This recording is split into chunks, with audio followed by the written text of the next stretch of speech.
What's up, team? It's JT Corona on the mic, bringing you some hard-hitting whiskey action tonight. How's it going? Yeah, today we're trying something on different for size. If I do something like this again in the future, it'll probably be a whiskey versus whiskey blind taste-off.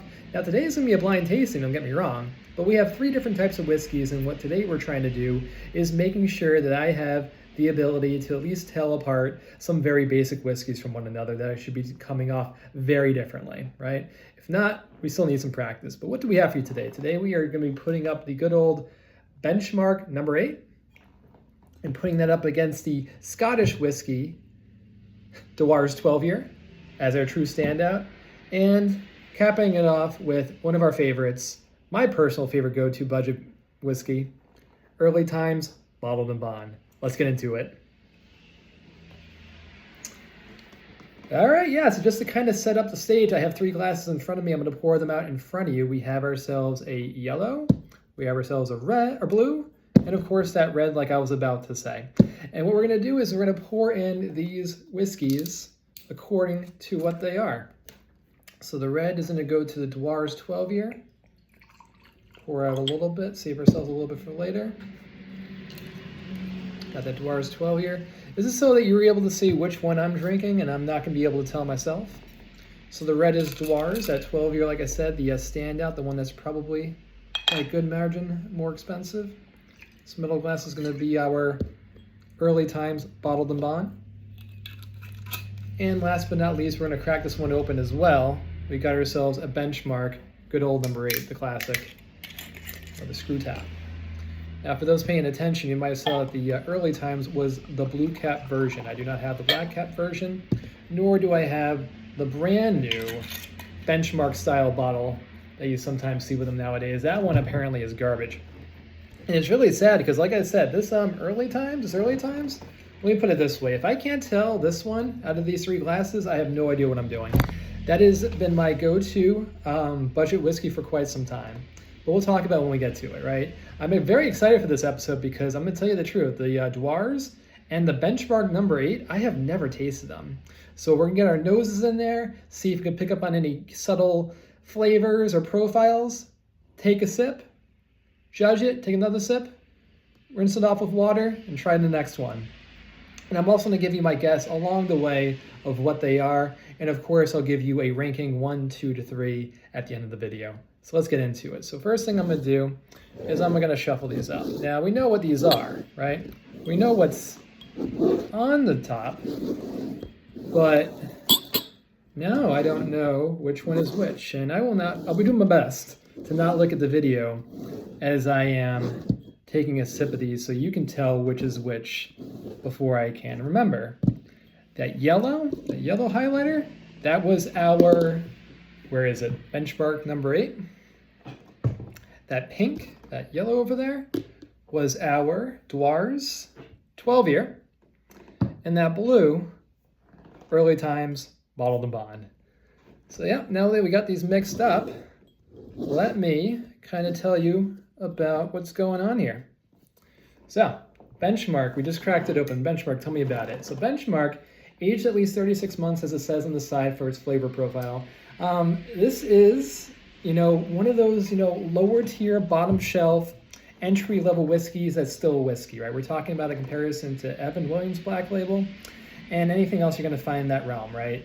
It's no surprise that they're very similar package and they look exactly the same. They kind of have that Jack Daniels look to them, if you know what I'm saying. Very cheap. It is a very 750 milliliter. You can pick this up for all day for under $15. I got this one for $14. I'm going to look around to see if I can find it cheaper, especially for a handle, probably coming in at less than $25. If I like it. We're going to find out if we like it in the first place. But if we like it, maybe it will supplant my good old Early Times Bottled in Bond as one of my choices for budget whiskey. If it was anything else I was going to put into this list, I unfortunately don't have it anymore. I would have put Evan Williams Bottled in Bond, which is another one of my favorite, even cheaper than Early Times, right? But yeah, no, just your typical standard kind of bourbon. It's not a super high proof. It's only 80 proof, making it 40%. Definitely not going to be as strong as some of the other whiskeys that we try. Yeah, it's just cheap, $14 for a bottle. How can you go wrong with that, right? If it's any good, how can you go wrong? If there's anything on the nose, right? Let's hop on to early times bottled and bond. So again, this is the blue cap version. Unfortunately, I have never actually tried the black cap version. The only difference is that between the two is that for the longest time, the black cap was owned by Brown-Forman, which is a very well-renowned distiller of whiskeys. And before I go any further, I want to mention that the Benchmark 8 is distilled by Buffalo Trace, which a lot of people know out there is a very quality, used to be cheaper whiskey. Now it's, in a world where you could have got it for $25, now it's like a $40 bottle all day, leaving. So if this tastes anything like that, apparently it's from the same mash bill, aka the same ingredients, just prepared differently, maybe for a shorter period of time.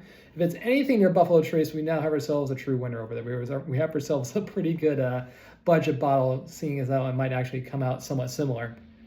But going back to early times, like I was saying, that was part of Brown-Forman. Now, Brown-Forman ended up selling the early times brand to Sazerac, which is quickly taking over all your favorite brands if you haven't noticed. Even Buffalo Trace, that is now part of their family. Now, it being a bottle and bond product means it takes 4 years for it to be made. It's going to be in the same distillery, the entire process within the same house, right? Now that means that since it was taken over in 2020, there, anything in those first 4 years was absolutely Brown-Forman. But what they did was they gave you kind of the courtesy to know when that distillate that they were still using from Brown-Forman ends, and Sazerac takes over completely with their blend, which is when they go to that early times bottle, this being a liter bottle, but it starts to look more like the Benchmark. In the exact same kind of bottle, blue fascia, no longer 1 liter. This 1 liter of early times came in at $27 locally. You might be able to find it for less than $25 where you are. Massachusetts is a little bit more expensive typically when it comes to our alcohols. But for $27 for a full liter, putting it around that $21, $22 range, if it was a 750 milliliter, very good price for what it is. And it's still the good stuff. I'm probably going to stock up a little bit on it, knowing that there's going to be a day when that bottle, just like the black bottle, I should say, will be phased out entirely and it'll be impossible to find. So maybe part of the reason why I'm doing this is to find maybe that standby new go-to for when that does inevitably happen. And last but not least, we have the Dewar's 12-year Scotch whiskey. The difference between a whiskey like this as opposed to the bourbons, which the other two are, is that it is Scotch, obviously. And the Scotch out there, they do it a little bit different, right? So these all have different profiles. Irish whiskey, too, has a different thing. I know Irish whiskey has a higher rye content, whereas Kentucky Straight Bourbon has a higher wheat content. So you're going to imagine that there's a lighter, probably, less, kind of less flavor, but less of a punch, if you will, right? The 12-year is only, it's 80 proof as well. It's 40% alcohol, so it's also 80 proof. And again, that 12-year age to it and being in the barrels for that long is going to take away a lot of that, alcohol kind of sting, that kind of burn that kind of happens with it, right? Whereas in the Benchmark 8 being only 3 years old, I can imagine that, that's going to maybe burn a little bit more than anything else. But let's see what we got here. So we got 3 right in front of me. This will be the first one that we try. I'm gonna put my nose in it. Oh, that smells good. That smells familiar. That smells familiar. To me, this might be the early times off the bat. Is this what this is? Let me swirl it around a little bit. Get a little bit of air in there. Make sure we let it breathe a little bit.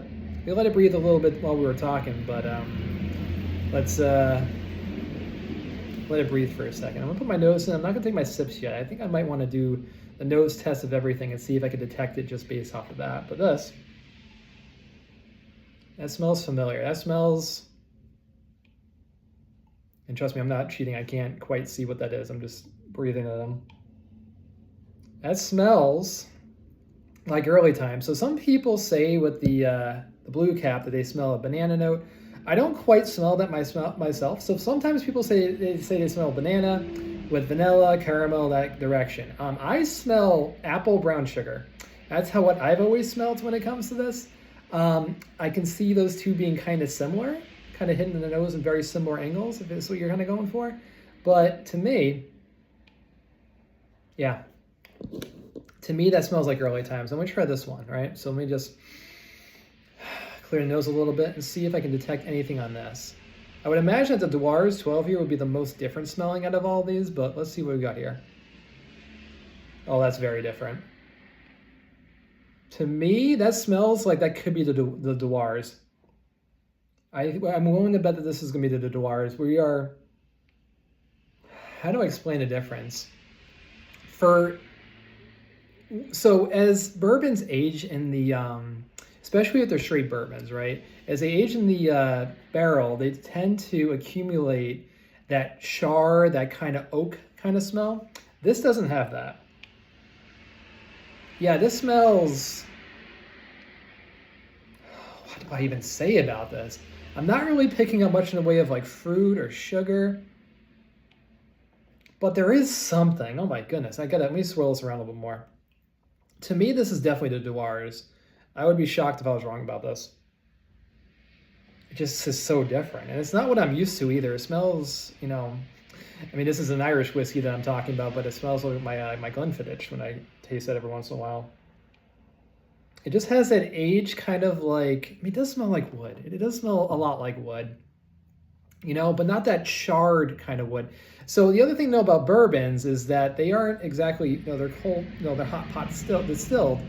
Not like a Tennessee whiskey, like a Jack Daniel's that is now going through, you know, carbon, you know, or, yeah, that's what it goes through. It goes through charcoal. No, sorry, charcoal filter. There's nothing like that when it comes to that. So your bourbons are going to really, really maintain their flavor profile, their smells, and also on the other side, that old bourbon burn that they're all known for. This just smells like it's going to be smoother.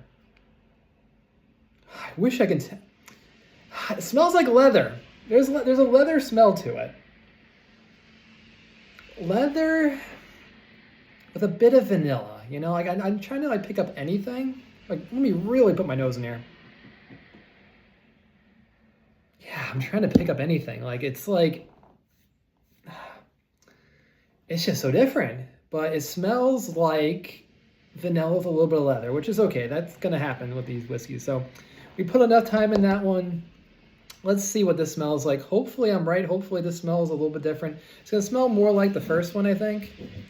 But this is probably what I think is going to be the benchmark, unless I was wrong with the first one. Again, that second one, I'm betting anything that's the Dewar's. Yeah, this... Could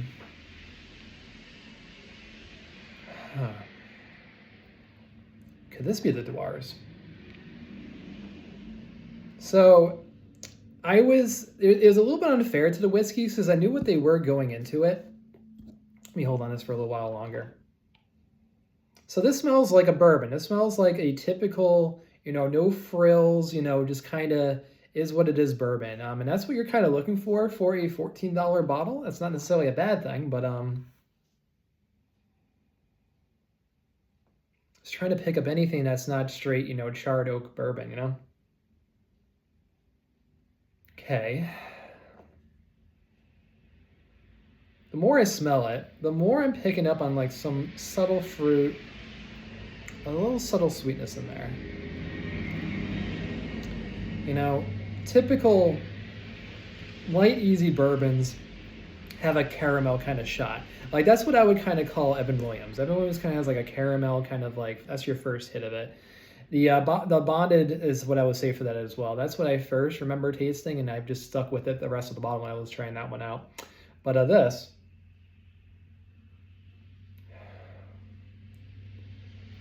haven't smelt the Evan Williams bottom bond. I know it's not here, but I haven't smelt that one so many times. It's kind of going in that direction. All right, so I really do think that that's the bourbon. So let me go ahead and just really quickly reveal what it is. So we said that this was the benchmark. That's blue. What? I would have said this is the what? I would have said this is the bourbon all day. That would have said that this was benchmark all day, and this,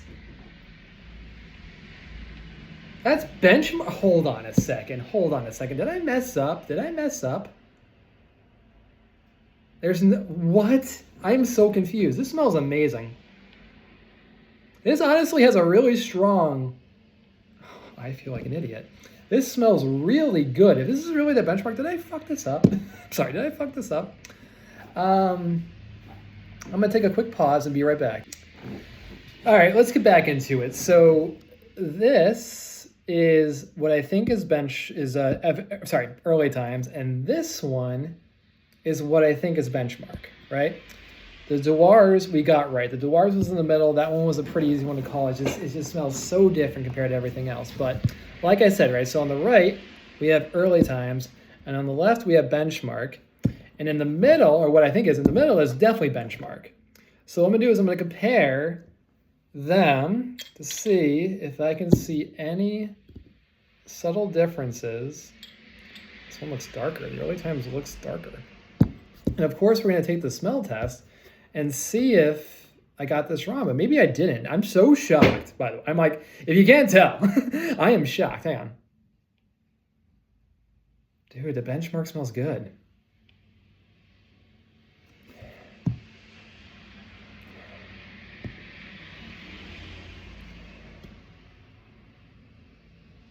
Oh, wait a minute. Okay.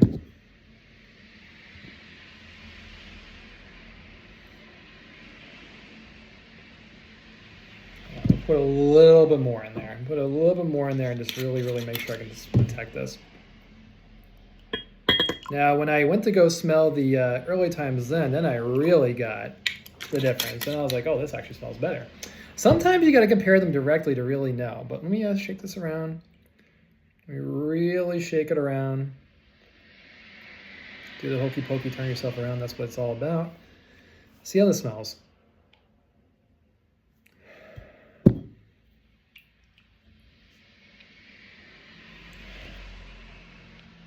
Yep. Yep, that's the right. Okay. All right. I don't know what it was, but darn it, I fooled myself. Now that I'm smelling them all side by side, I do concur. I do believe that the early times does smell better between the two.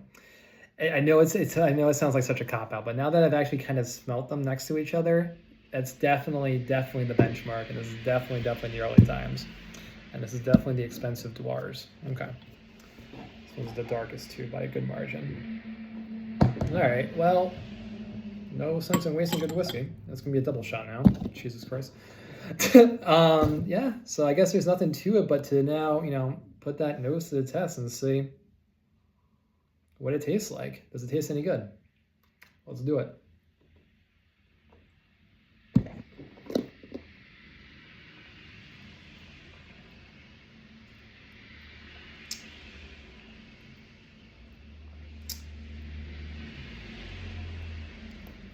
It's a fine whiskey. There's nothing offensive about it. For something so cheap,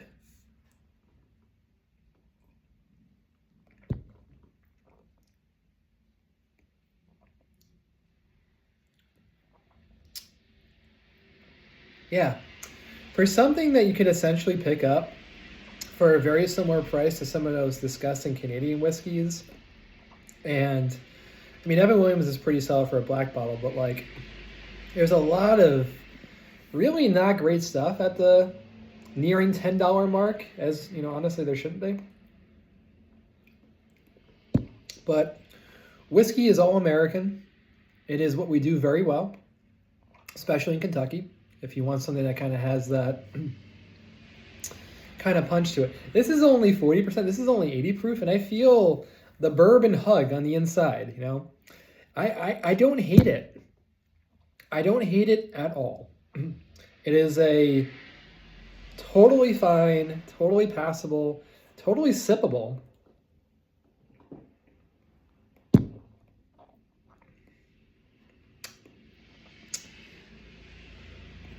A little bit of burn when you get some air in there, but it's not terrible. I keep saying it's not terrible. It's actually pretty good. For the price, very good. Very good. I'm happy I tried that. That's actually, they got something there. So let me grab a little water. Try the next one.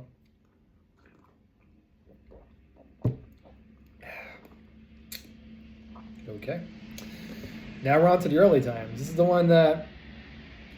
Okay, now it smells good. I don't know what I was missing. That smells so good. It does. Again, I get that rush of brown sugar is what I get hit in the face with. It smells like brown sugar to me. I can see why someone might think banana.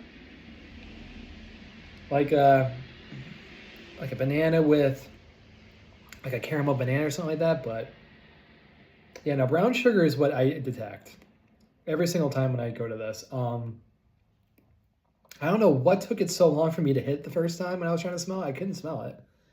It smelled basic, but now it doesn't. I don't know. I don't know. Let's give it a taste.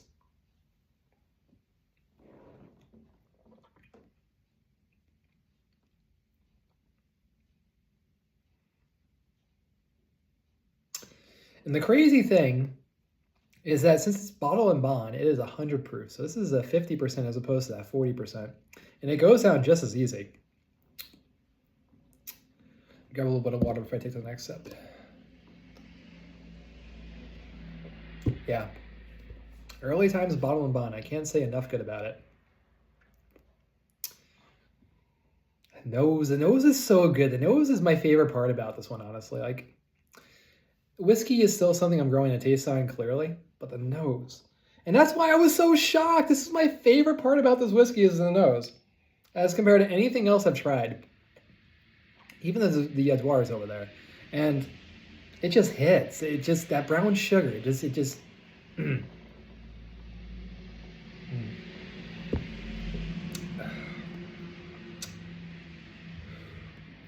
Even with the subtle mouth breathing, it doesn't burn that much.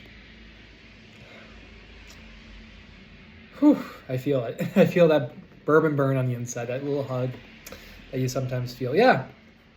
Now, is it going to blow your ever-living socks off? No. No, it's not that. It's not that. It's not... We're not going to compare this to a Weller 12. We're not going to compare this to Van Winkle or anything else, right? We're not going to compare this to anything nuts. But do I say this beats E.H. Taylor, which I've tried? Yes. Do I like this better than Buffalo Trace, which I've tried? Yes. Do I like it better than Glenfiddich Scottish 12-year, Irish whiskey? I do. Do I like it better than Jack Daniels? I do. Do I like it better than Maker's Mark? I do.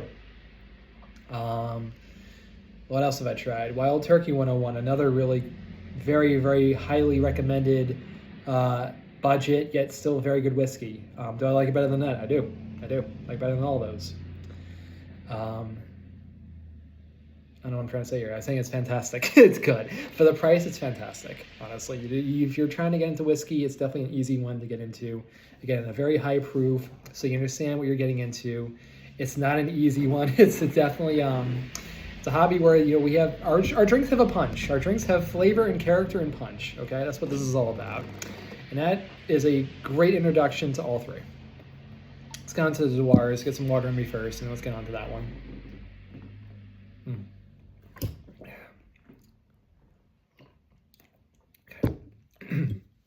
Again, the Dewars 12-year.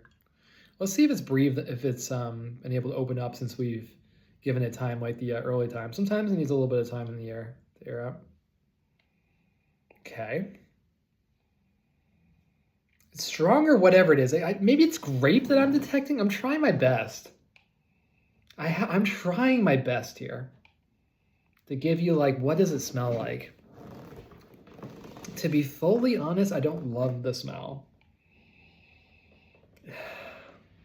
It does smell, I mean, people are going to freak out at this, I'm sure. It's a Dewars 12-year.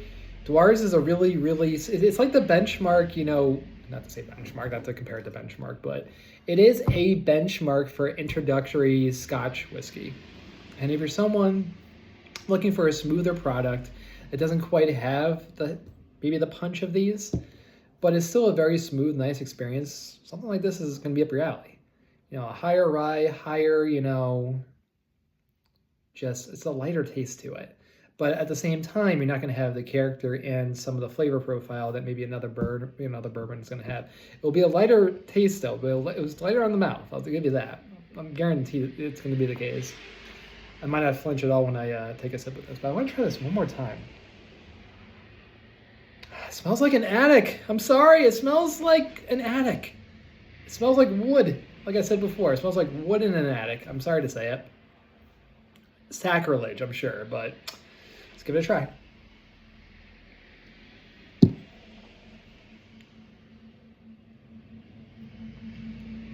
It's the smoothest of the three. I can talk right after. Is there a little bit? Sure. But I can talk right after. I don't got to let it settle. The other two, I need to let settle for a little bit before I started talking. This one, I can talk as I'm drinking it.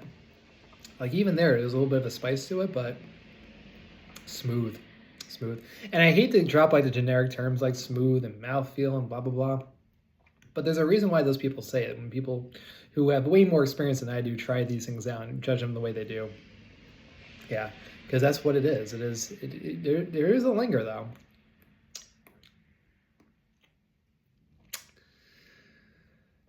Oh boy. I know what it tastes like. I know what this taste I'm tasting is. You're not gonna like it.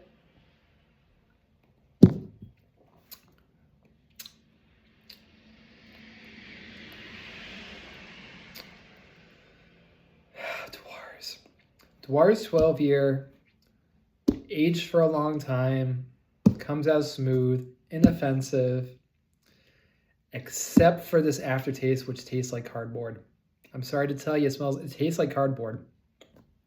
And that tracks with that, excuse me.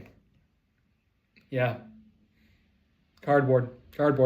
It tracks with that attic smell, that woodsy kind of feel that we had.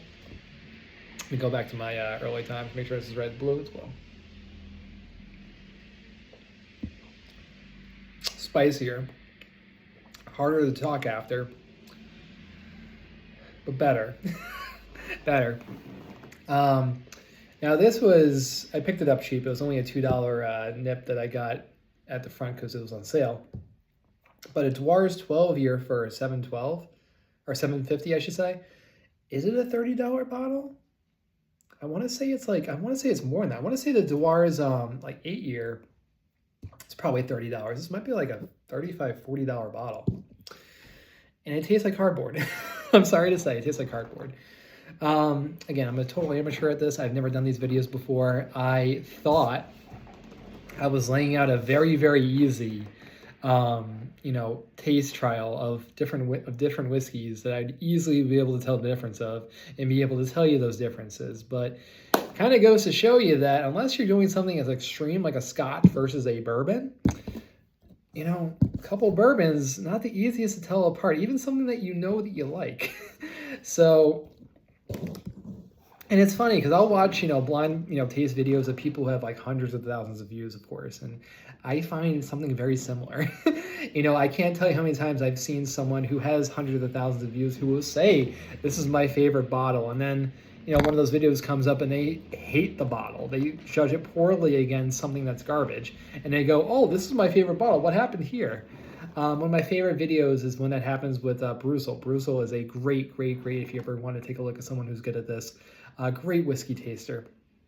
His budget bourbon is definitely the Evan Williams Bottle and Bond, which is one of my favorites. It's what I started with, him being part of the reason. But yeah, he puts it up against things like Early Times and Four Roses and Wild Turkey 101 and a great video that he spends a lot of time on. And it comes out in like 4th place out of 6. Like he's just, someone who wanted it to be so good going into it and just is like, oh, maybe it's a different bottle. Maybe it's been open for a long time. Who knows? We're dealing with 2 fresh cracks and Early Times, it's about a week old. So these are all fresher bottles. It's a very even playing field. And again, Early Times, I could have swore that I would know this one. See, now it smells like it. Now it does. It smells like brown sugar. It smells like brown sugar plus good bourbon.